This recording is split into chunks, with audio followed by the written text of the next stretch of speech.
Welcome to McPlum, simple solutions served daily. You must be 13 or older and complete Roblox age verification first. The platform requires confirmed age before voice chat becomes available to any account. Prepare a government ID or a phone number for verification as required by Roblox. Update the Roblox app to the latest version on your device to ensure compatibility.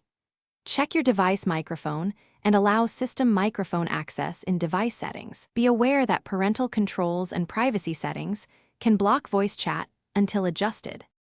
Open your Roblox app and go to Settings, then select Privacy. Find the voice chat option and toggle voice chat on to enable it for your account. After enabling, join a supported experience that offers voice chat functionality.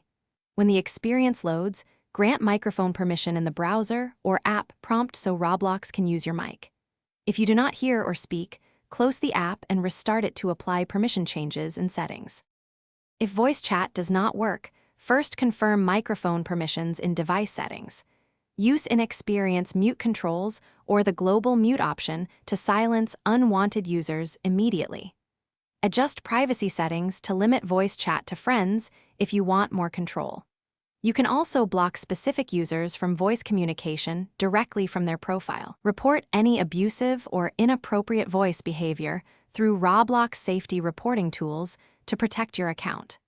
Regularly review account safety settings and update verification or parental controls as needed. Thanks for watching. Stay juicy and subscribe.